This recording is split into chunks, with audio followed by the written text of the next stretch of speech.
शीला, कहाँ चली गई हो तुम? जरा देखो तो, मैं खेत से नरम नरम घास लाई हूँ तुम्हारे लिए। मानो चिड़िया की आवाज सुनते ही शीला दौड़ती हुई चिड़िया के पास आती है। मानो चिड़िया शीला को घास खिलाती है और शीला खुशी खुशी वो घास खाने लगती है। मेरी प्यारी गाय, पेट भर कर खाओ, कुछ ही दिनों में आपका बच्चा जन्म लेगा। इस समय तुम्हें अच्छा खाना खिलाने के लिए मेरे पास पैसे नहीं हैं, बस घास के सिवा मैं तुम्हें और कुछ भी नहीं खिला सकती। मानो चिड़िया और उसका पति चंदू चिड़ा सुंदर वन के जंगल में एक घोंसले में रहते थे। चिड़िया दिन भर अपने घोंसले का काम और शीला की देखभाल करती और चंदू चिड़ा जंगल से भोजन ढूंढ कर लाया करता था। इस तरह उनका जीवन चलता था। एक दिन चिड़िया अपने घोंसले की सफाई कर रही थी, तभी चंदू चिड़ा बोलता है, आप इतना काम क्यों कर रही हैं? भूल गई हैं क्या? आप गर्भवती हैं। तुम ना अपना ख्याल रख रही हो और ना ही समय पर भोजन खा रही हो। चंदू जी, आप चिंता न करें, मैं अपना ख्याल रख रही हूँ। हमारी प्यारी गाय शीला भी तो गर्भवती है, कुछ दिनों में उसका भी बच्चा होगा। ऐसे वक्त में उसका भी तो ख्याल रखना जरूरी है ना। आप देखिए ना, हम घास के सिवा उसे कुछ भी और नहीं खिला रहे। चिंता मत करो मानो, शीला के बच्चा देते ही हमारे परिवार में भी खुशियाँ आ जाएंगी। उसके बच्चे के दूध पीने के बाद जो दूध बच जाएगा उसे हम जंगल में बेच दिया करेंगे और जो भी पैसे मिलेंगे उससे मैं अपनी प्यारी गाय और अपनी पत्नी को अच्छा भोजन खिलाऊंगा। अच्छा ठीक है चंदू जी, अब आप भी आराम कर लीजिए। सुबह से जंगल में भोजन ढूंढने गए हुए थे। वो दोनों पति पत्नी अपने घोंसले में बैठे हुए थे कि उनके घोंसले के पास से एक बूढ़ी चील गुजरती है। वो बूढ़ी चील एक जादूगरनी थी। बूढ़ी चील की नजर चिड़िया की गाय पर पड़ती है। अरे वाह वाह वाह, ये गाय तो बहुत मोटी है, ये दूध भी बहुत सारा देगी। मैं इस गाय को चुरा कर अपने साथ ले जाती हूँ। ऐसा सोचकर वो जादूगरनी चील गाय के पास जाती है और उसकी रस्सी खोलती है। गाय भी चील को देखकर डर जाती है और शोर मचाने लगती है। तभी जादूगरनी चील जादू करती है, जिससे शीला का मुंह बंद हो जाता है। अब शीला गाय बूढ़ी चील के वश में हो जाती है और वो चील के साथ साथ जाने लगती है। चंदू जी, ये क्या है? शीला की आवाज आई थी अभी मुझे। कुछ नहीं है मानो, देखो चुप कर गई है। इतने दिनों से जंगल में बहुत गर्मी पड़ रही है, शायद उसे भी गर्मी लग रही होगी। मैं खाना खाने के बाद शीला को नदी पर ले जाऊंगा और उसे नहला दूंगा। वो बूढ़ी चील शीला को अपने वश में करके घने जंगल की ओर ले जाती है। चील जा रही थी कि उसे रास्ते में बुलबुल बैठी दिखाई देती है। वो पीछे से जाकर बुलबुल पर हमला करती है और उसे मार देती है। आज तो मेरी भूख मिटाने के लिए शिकार मिल गया है। आज तो इस मोटी बुलबुल को ही खाऊंगी। डरो मत गाय, मैं तुम्हें नहीं खाऊंगी। एक बार तुम्हारा बच्चा हो जाए, बाद में मैं तुम्हारा दूध पीऊंगी। ऐसा कहते हुए चील गाय और मोटी बुलबुल को अपने साथ लेकर जंगल के बीचों बीच अपने एक घर में चली जाती है। मानो, कहाँ हो तुम? जल्दी आओ, शीला कहाँ है? चंदू चिड़े की आवाज सुनकर मानो चिड़िया थोड़ी थोड़ी वहाँ आती है। ये आप क्या कह रहे हैं? भला मेरी गाय कहाँ जा सकती है? शीला, कहाँ हो तुम? वो दोनों पति पत्नी गाय को पूरे जंगल में ढूंढने लगते हैं। तभी एक पेड़ के नीचे कुछ बच्चे खेल रहे थे। मानो चिड़िया और चंदू चिड़ा वहाँ जाते हैं। जुगनू, किक्की और बुलबुले, क्या आपने यहाँ मेरी गाय को देखा है? नहीं आंटी, हमने तो नहीं देखा। चिड़िया आंटी, जब मैं अपने घर से आ रहा था तब मैंने एक बूढ़ी चील को आपकी गाय के साथ जाते देखा, और हाँ, उसके पास एक बुलबुल भी थी। अच्छा जुगनू बेटा, वो किस तरफ गए हैं? आंटी, उस तरफ घने जंगल की ओर जा रहे थे वो। ये सुनते ही चंदू चिड़ा और मानो चिड़िया वहाँ से चले जाते हैं। शीला, मेरी प्यारी गाय, कहाँ हो तुम? मानो, तुम चिंता ना करो। अगर कोई बूढ़ी चील हमारी गाय को चुरा कर ले गई है तो वो ज्यादा दूर तक नहीं जा सकती। हम जरूर उसे ढूंढ निकालेंगे। वो ऐसे बैठे हुए थे, तभी चंदू चिड़े की नजर बुलबुल के पंख पर जाती है। उधर देखो मानो, वो देखो, वो तो बुलबुल का पंख है। जुगनू कह रहा था कि बूढ़ी चील के साथ बुलबुल भी थी। अगर ये उसी बुलबुल का पंख है तो हमें इसी रास्ते पर जाना चाहिए। हो सकता है हमारी गाय हमें मिल जाए। हाँ चंदू जी, चलिए। फिर वो पति पत्नी उसी रास्ते पर आगे बढ़ते हैं। थोड़ी दूर जाने पर मानो चिड़िया रुकती है। चंदू जी, देखिए ना, इस जंगल में कोई भी पक्षी नहीं है। ये रास्ता तो बहुत सुनसान है। मानो चिड़िया अपनी गाय को आवाज देती है। शीला, मेरी प्यारी गाय, कहाँ हो तुम? मानो चिड़िया की आवाज शीला सुन लेती है और वो अपनी मालकिन की आवाज सुनते ही जोर जोर से शोर मचाने लगती है। देखिए चंदू जी, ये तो हमारी शीला की आवाज है। आवाज उस तरफ से आ रही है, चलो चलते हैं। फिर वो दोनों आवाज को सुनते हुए वहाँ जाते हैं। थोड़ी दूर जाकर वो देखते हैं कि शीला एक छपरे के नीचे बंधी हुई थी। वहाँ हड्डियों के कंकाल ही कंकाल थे। मेरी प्यारी गाय, हमने तुम्हें कहाँ कहाँ नहीं ढूंढा। मानो चिड़िया अपनी गाय को देखकर बहुत खुश होती है। तभी अंदर से वो बूढ़ी चील बाहर आती है। चिड़िया, ये मेरी गाय है, छोड़ दो इसे। झूठ मत बोलो, हमारी गाय को चुरा कर कहती हो कि ये तुम्हारी गाय है।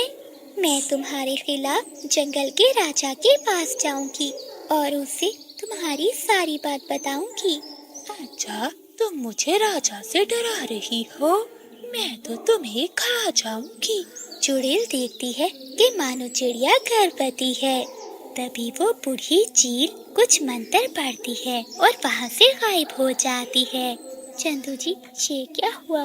वो चील कहाँ गई?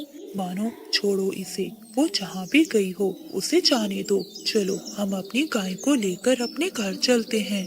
फिर मानो चिड़िया और चंदू चिड़ा अपनी गाय को लेकर वापस अपने घोंसले में आ जाते हैं। चिड़िया अपनी गाय को खाने के लिए घास देती है। गाय भी खुशी खुशी वो घास खाने लगती है। मानो, आसमान में काले बादल छा गए हैं। लगता है तेज तूफानी बारिश आने वाली है।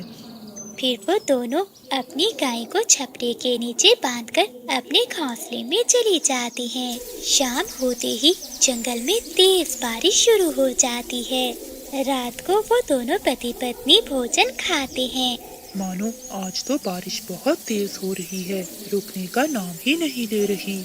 हाँ चंदू जी, चलिए हम खाना खा के सो जाते हैं। फिर वो पति पत्नी भोजन खाते हैं और सो जाते हैं। आधी रात को तेज बारिश में अचानक मानो चिड़िया के पेट में बहुत दर्द शुरू हो जाता है। चंदू जी, मैं और नहीं सह पा रही हूँ, मुझे बहुत दर्द हो रहा है। ये दर्द मुझसे अब और सहा नहीं जा रहा। मानो, चिंता न करो, मैं अभी बिजली कपी को बुला कर लाता हूँ। चिड़ा तेज बारिश में अपने घर से निकलता है और वो बिजली कपी के घर जाता है। क्या हुआ चंदू भैया, सब ठीक तो है ना? इतनी तेज बारिश में कैसे आना हुआ? हाँ बिजली बहन, तुम्हारी बहन मानो के पेट में बहुत दर्द हो रहा है, वो रो रही है। तुम चलो मेरे साथ। फिर बिजली कपी चंदू चिड़े के साथ उसके घर जाती है। बिजली कपी मानो चिड़िया को देखती है। ए ऊपर वाले, ये क्या है? क्या हुआ मेरी पत्नी को? आपकी पत्नी के घर पर किसी की बुरी नजर लगी है। ये बुरी नजर जरूर किसी आत्मा की है। अब आपकी पत्नी और बच्चे में से एक ही बच सकता है। मानो चिड़िया तो दर्द में चिल्ला रही थी। चीहों की आवाज चिड़िया की गाय भी सुन रही थी। शीला सब कुछ समझ जाती है क्योंकि वो उस जादुई चील के साथ रह रही थी। वो एक मंत्र पढ़ती है जिससे बादल कौवा पेड़ के नीचे साधु के भेष में बैठा मक्खियाँ मार रहा था। अरे ये मैं क्या कर रहा हूँ? लगता है खाली बैठे बैठे मेरा दिमाग खराब हो गया है। सुबह से एक भी पक्षी नहीं आया। अगर ऐसा ही चलता रहा तो मुझे अपना बिजनेस बदलना पड़ेगा। बादल कौवा ऐसा सोच ही रहा था कि तभी उड़ते हुए तोता वहाँ आता है। आ गया, मैं तुम्हारा ही इंतजार कर रहा था। क्या साधु बाबा, तुम मेरा इंतजार कर रहे थे? हाँ बच्चा। ऐसा क्यों साधु जी, मैं तो आपको नहीं जानता। बेटा, पिछले जन्म में तू मेरा शिष्य था और मैं तेरा गुरु। अरे ये कैसी बातें कर रहे हैं आप? रुक, जरा मेरी पूरी बात तो सुन ले। पिछले जन्म में तुमने मुझसे 1000 उधारा लिया था। फिर तो साधु जी मैंने आपको 2000 वापिस लौटाए होंगे। अबे मोटी चूंच वाले, पैसे देने की तो दूर की बात है, उल्टा तूने मेरे घर में चोरी की थी और मेरे 5000 लेकर भाग गया था। बादल की ये बात सुनकर तोता सोच में पड़ जाता है। कुल मिलाकर मेरे 6000 रुपए हैं तुम्हारी तरफ। ये क्या कह रहे हो आप झूठ बोल रहे हो। क्या कहा? इसका मतलब तुम मेरे पैसे नहीं दोगे? हाँ, नहीं दूंगा। तेरी इतनी मजाल, अब मैं तुझे अपने मंत्रों से भस्म कर दूंगा। इतना बोलकर बादल कौवा गुस्से में मंत्रों का जाप करने लगता है। तू मंत्र छू, चाय में डूबे बिस्किट की तरह इसे भी गायब कर दूं। कौवे को ऐसा करता देख तोता डर जाता है। रुक जाओ साधु जी, रुक जाओ। हाँ, अब आया ना लाइन पर, चल दे मेरे पैसे जल्दी दे। लेकिन बाबा, मेरे पास तो अभी 500 ही है। ला, जल्दी से वही दे दे। फिर चीकू तोता बादल कौवे को 500 दे देता है। और हाँ, बाकी पैसे भी जल्दी लौटा देना। मुझे वो पक्षी अच्छे नहीं लगते जो पहले तो उधार मांग लेते हैं और बाद में अपना मुंह छुपाते फिरते हैं। ठीक है, मैं जल्दी पैसे लौटा दूंगा। ऐसा कहते हुए चीकू तोता वहाँ से चला जाता है। हो। जब तक ऐसे पागल पक्षी जंगल में रहेंगे, मेरा बिजनेस तो बहुत अच्छा चलेगा। ऐसा कहते हुए बादल कौवा वहाँ से उड़ता है और अपने घर की ओर जाता है। बिजली, कहाँ हो तुम? देखो तुम्हारा पति आया है। अच्छा, आ गए तो क्या हुआ? क्या मैं नाचूं? बिजली, इतना क्यों गुस्सा कर रही हो? मैं ऐसी चीज लाया हूँ जिससे तुम नाचने लगोगी। क्या लाई हो ऐसा? फिर बादल कौवा पैसे निकालकर बिजली कौवे को दे देता है। वाह वाह पति जी, इतने पैसे तुम कहाँ से लाए? तुम बस आम खाओ, गुठलियाँ मत गिनो। जल्दी से अब मेरे लिए भोजन लाओ, मुझे बहुत भूख लगी हुई है। फिर बिजली कौवी रसोई से भोजन लेकर आ जाती है। ये लीजिए पति जी, आज मैंने आपकी मनपसंद सब्जी बनाई है। बादल कौवा जब करेले की सब्जी देखता है तो उसका खून खोल जाता है। ये क्या बिजली, आज फिर करेला? तुम्हें करेलों के अलावा कुछ और भी बनाना आता है कि नहीं? रोज ये कड़वे करेले खाकर मैं थक गया हूँ। अच्छा, तो क्या फिर मैं आपके लिए मुर्गी बनाती? नहीं, मुर्गी नहीं। याद है पिछली बार मुर्गी के चक्कर में मेरी कितनी पिटाई हुई थी। अच्छा, तुम्हें जो भी सब्जी खानी है वो ले आया करो, मुझ पर ऐसे चिल्लाया ना करो। इससे अच्छा मैं तुमसे शादी ही ना करता, अकेला रहता तो अच्छे अच्छे भोजन खाता। ऐसी बात है तो मैं चली जाऊंगी अपने मायके में। तो जा, तुझे रोका किसने है? ठीक है, मैं जा रही हूँ अपनी माँ के घर। अच्छा, पहले ये तो बताओ, तुम घर जाकर अपनी माँ को क्या बताओगी? बोलना क्या है, यही कहूँगी कि बादल मुझे खाने को कुछ नहीं देता और मेरी पिटाई करता है। ये तुम क्या बोल रही हो? मैंने तुम्हारी कब पिटाई की? ये तो झूठ है। चल, मैं तेरी पिटाई कर ही देता हूँ। कम से कम तुम घर जाकर झूठ तो नहीं बोलोगी। ऐसा कहते हुए बादल कौवा एक डंडे से बिजली कौवे की पिटाई शुरू कर देता है। बहुत जुबान चलने लगी है तेरी। छोड़ो, मुझे छोड़ो, हाय मैं मर गई। मैं जा रही हूँ अपनी माँ के घर, बता रही हूँ फिर कभी लौट कर नहीं आऊंगी। जाओ, तुम्हें बुला भी कौन रहा है? फिर बिजली कौवी गुस्से में घर छोड़कर चली जाती है। चल बादल, आज से तेरी आजादी के दिन शुरू। ऐसे ही कुछ दिन बीत जाते हैं। घर पर बैठे बैठे बोर हो गया हूँ। चलो अब जाकर जंगल में घूम कर आता हूँ। ऐसा बोलते हुए बादल कौवा जंगल में सैर के लिए निकल जाता है। तितली बनूं, उड़ता फिरूं मस्त गगन में, आज मैं आजाद हूँ, जंगल के चमन में है। ऐसे गुनगुनाते हुए बादल कौवा अपने दोस्त उल्लुओं के पास जाता है। कैसे हो दोस्तों? हाँ, हम सब ठीक है। तभी छोटा उल्लू बोलता है, बादल यार, हमने सुना है कि भाभी तुम्हें छोड़कर चली गई है। नहीं नहीं, तुम्हारी भाभी छोड़कर नहीं गई, बल्कि मैं ही उसे कुछ दिनों के लिए उसकी माँ के पास छोड़कर आया हूँ। दोस्त उल्लुओ, तुम इस बात को छोड़ो, मुझे तुमसे मदद की जरूरत है। यार काफे, मैं पहले ही बता दूं कि मेरे पास पैसे नहीं है। हाँ हाँ, मुझे सब पता है, तुमसे पैसे मांग कौन रहा है। अच्छा, तो फिर तुम्हें क्या मदद चाहिए? तुम्हें तो पता है दोस्तों कि आपकी भाभी नहीं है और मुझे भोजन नहीं बनाने आता।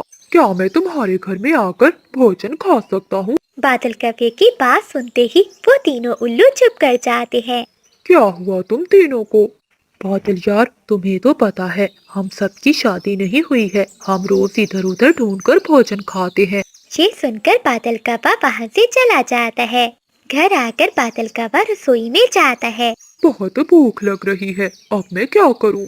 हाँ, क्यों नहीं मैं अपने लिए दाल चावल बना लूँ। ऐसा सोचते हुए बादल कव्वा दाल चावल बनाने लगता है। तभी चूल्हे में धमाका होता है। हाय, मैं मर गया, ये सब मुझसे नहीं हो पाएगा। मुझे जल्दी ही बिजली को वापस लेकर आना होगा। अगली सुबह बादल कव्वा बिजली का पी को लेने चला जाता है और वो बिजली के घर का दरवाजा खटखटाता है। बिजली, मेरी प्यारी पत्नी, देखो मैं आ गया तुम्हें लेने। बिजली कभी दरवाजा नहीं खोलती और अंदर से ही जवाब देती है, अब यहाँ क्या करने आए हो? मैं तुम्हें लेने आया हूँ।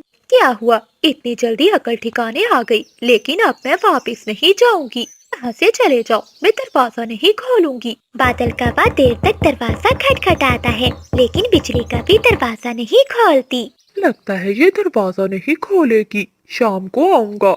इतना सोचकर बादल कव्वा वहाँ से चला जाता है और एक चाय के ढाबे पर जाकर बैठ जाता है। मानो बहन, तुम्हें पता है कल तोते के घर में चोरी हो गई।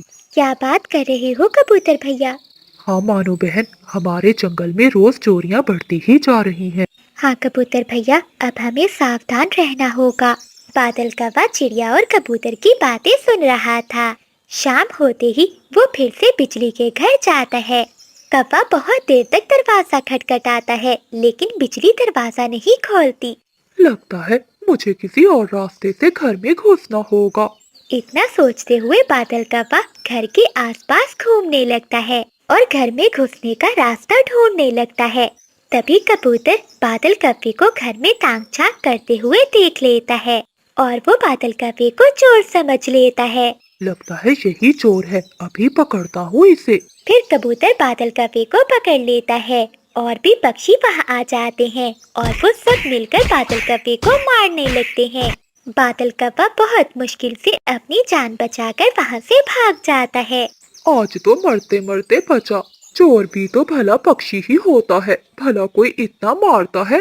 बादल कव्वा इतना बोल ही रहा था कि तभी वो देखता है कि रात के अंधेरे में एक पक्षी छुपता छुपाता उड़ता हुआ जा रहा था।